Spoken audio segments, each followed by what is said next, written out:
Hai, Assalamualaikum warahmatullahi wabarakatuh dan salam sejahtera. Bertemu kita kembali ke SK Studio, yang mana pada hari ini kita akan membincangkan berkenaan dengan satu topik EduTalks yang mana saya lakukan, iaitu berkenaan dengan Building Back Better from Unprecedented Changes in Education. Merupakan satu kajian daripada Khazanah Research Institute, di mana ada beberapa perkara yang penting untuk kita fahami maupun untuk kita berfikir sejenak lah.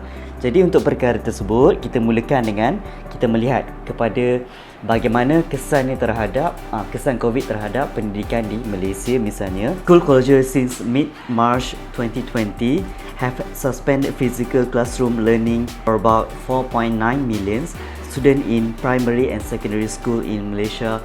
Nationwide, 4.9 juta telah terkesan akibat penutupan sekolah bermula pada tempoh yang tersebutlah. Jadi terdapat beberapa kekangan maupun beberapa setback yang kita perlu untuk tangani bersama. Alternatif yang dilakukan banyak bagi meminimalkan kesan COVID terhadap pendidikan. Misalnya ialah channel online platform. Itu adalah pendekatan yang paling banyak digunakan. Television program seperti di TV, phone calls, text and handout. Handout seperti kita berikan latihan ataupun modul-modul di mana kita pergi kepada rumah-rumah murid, kita berikan supaya murid yang tak dapat capaian ataupun tak ada peranti dapat juga belajar pada masa yang sama, dapat mereka macam ulang kaji lah. Apa yang dinyatakan di sini ialah education inequality before the pandemic. Sebelum berlakunya pandemik, terdapat ni kesan-kesan di mana pendidikan ini mempunyai kesenjangan, ketaksamaan yang sedia ada. Seperti apa? Seperti mereka daripada golongan yang lebih berpendapatan tinggi berbeza dengan berpendapatan rendah, di mana enrolment peratusan yang mereka datang ke sekolah melibatkan kedua-dua kumpulan ini adalah berbeza. Misalnya terdapat keciciran sebanyak 4.6% daripada golongan yang berpendapatan rendah, manakala untuk berpendapatan tinggi adalah 1.4%. Selain itu juga demografi di mana tempat sekolah itu berada juga menjadikan satu perbezaan pendidikan, yang mana kita lihatlah perbezaan luar bandar dan juga bandar. Contohnya tidak mempunyai capaian internet, lacking ataupun tidak mempunyai fasiliti yang kondusif supaya murid dapat belajar, dan juga bagaimana mereka perlu untuk mengharungi perjalanan yang jauh, perjalanan yang mencabar untuk mereka dapatkan akses sekolah. The COVID-19 pandemic and shift into distance learning have dramatically exacerbated. Terjadinya pandemik menyebabkan jurang ini lebih membesar dan meluas. Cabaran yang dihadapi oleh murid di mana digariskan di sini adalah kajian ini ialah tidak mempunyai device, do not have any appropriate device, have to share device with their siblings. Meskipun mempunyai peranti, mereka perlu untuk share dengan other family members. Dalam kajian ini juga menyatakan bahawa 83% responden ingin daripada kalangan ibu bapa ingin anak mereka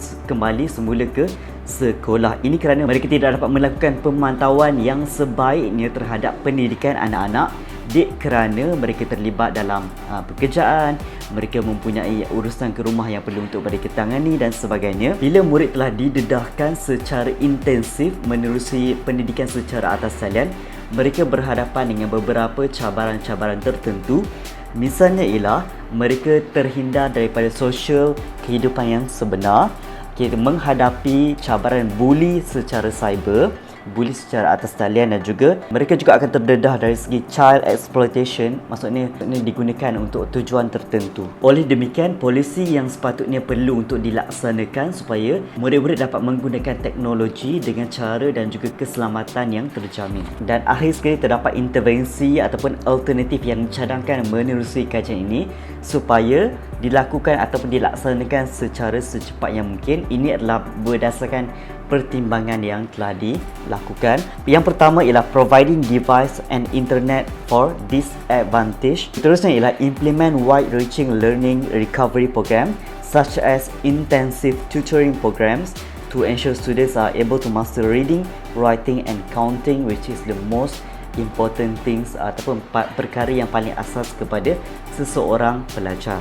Perkara ini dapat membantu murid-murid yang telah tertinggal dari segi pembelajaran supaya dapat catch up ataupun dapat mengikuti semula pendidikan ataupun syllabus yang mereka ikuti. Setakat itu saja konteks yang saya berikan, saya kongsikan. Semoga bermanfaat. Semoga bertemu lagi pada video yang akan datang. Sekian, terima kasih. Assalamualaikum. Bye bye.